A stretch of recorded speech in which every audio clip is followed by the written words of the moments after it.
Hey everyone, it's Sad to hear from Gender Swap. How's it going? I thought that this week was a perfect week to talk about spring cleaning in terms of gender and gender expression. What does that mean? What does that look like? And how can you feel like the best you? Stay tuned and I'm going to share with you some exercises that hopefully will help you figure out the best wardrobe, the best gender expression that feels best for you. Now, I know we've all been stuck inside for a super long time, and I don't know about you, but I feel like my gender expression has really changed over the past year and a bit. And now with things sort of easing and us being able to go out more and hang out in groups more, I've been really thinking about sort of what image I want to project out into the world and what feels most true to me.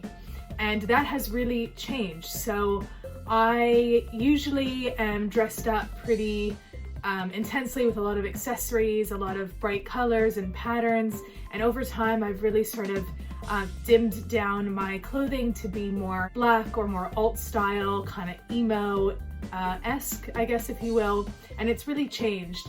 And I know for a lot of us, and for myself too, there's been a lot of sort of anxiety around feeling like potentially I've lost aspects of myself or maybe gained new things that I haven't really quite figured out.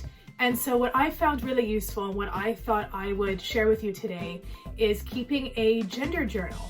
So this is a journal that you can keep where you sort of write down how you're feeling daily in terms of your gender and your gender expression, mind mapping new words or colors or textures that feel most true to you, and also physically going through your wardrobe and feeling out essentially what feels like you or what doesn't feel like you anymore, and doing a bit of a spring clean in terms of wardrobe.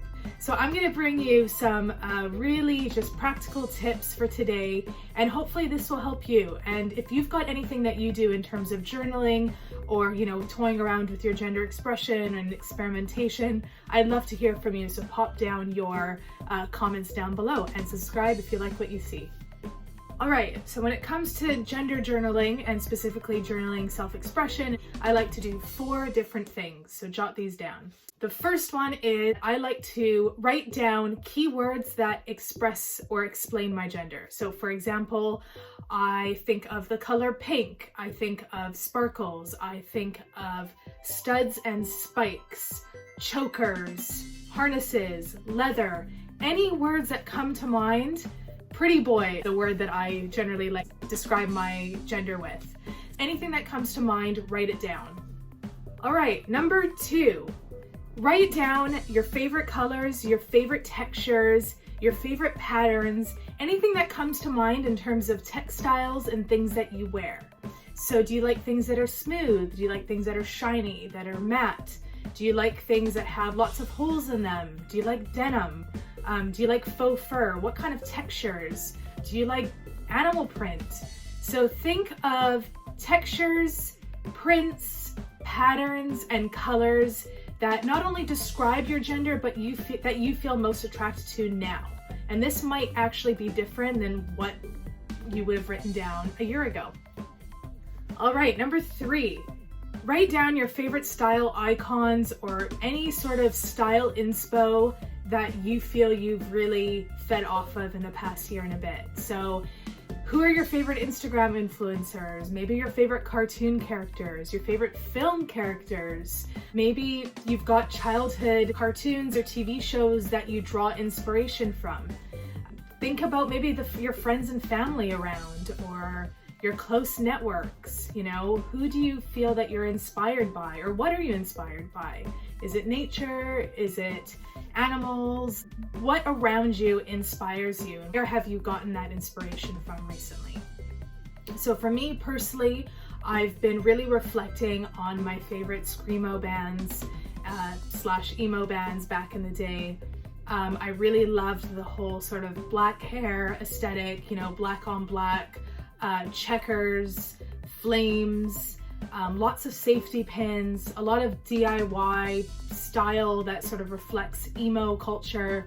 That is something that has come up for me again during lockdown, which hasn't been the case in the past, or at least in the past couple years. So that's been really interesting, as well as following a lot of street style inspo.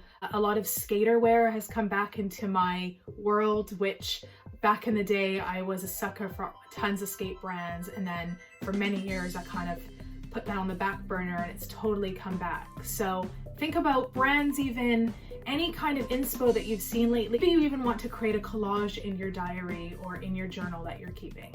All right, number 4, I want you to write down your gender moods lately. What kind of moods or feelings would you attribute to your gender? Do you feel cozy and comfy? Do you feel really vibrant? What kind of words come to mind? Do you feel content? Do you feel just okay? Do you feel kind of sad or moody?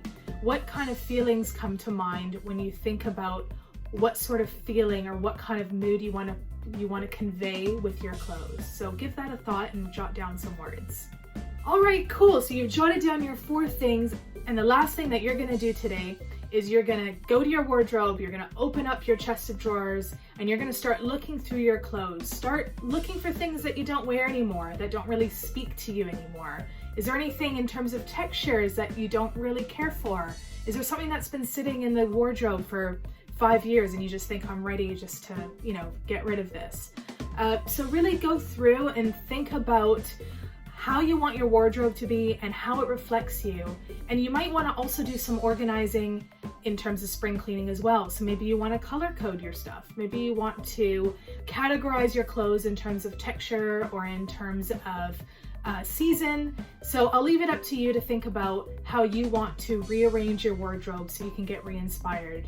Maybe you actually also want to put together some outfits already, a coat hanger, and get your favorite button up or your shirt or a jacket and start pairing different outfit ideas together to get you really sort of euphoric and pumped for when you can actually wear those out in a club setting, mall setting, wherever we can go in public in a few months, hopefully, fingers crossed. And of course, with the stuff that you don't want anymore, there's always room to be creative and to upcycle and to also be environmentally friendly in terms of the clothes that you're getting rid of. So look for ways that you can turn your old clothes into sleepwear. Maybe you want to cut up some of your old t-shirts and create patches to put onto your jacket. There's tons of things that you can do. I'm not going to give away the farm though, because I'm going to be coming to you in the next few weeks with some upcycling ideas to keep you staying creative and to keep you inspired. So I really hope that that's helped you today. I really hope that you can go back to your wardrobe and reorganize it and maybe do some introspection and some reflection on how you want to express yourself going forward. If you've got any tips, again, please jot them down below in the comments. If you like what you see, subscribe. And as always, if you're looking to join the Gender Swap community, if you're looking for events to join, then please head to www.genderswap.org. Check out what we have in our events. You can also check out the list of services that we offer at the moment, and I'll see you soon. Take care.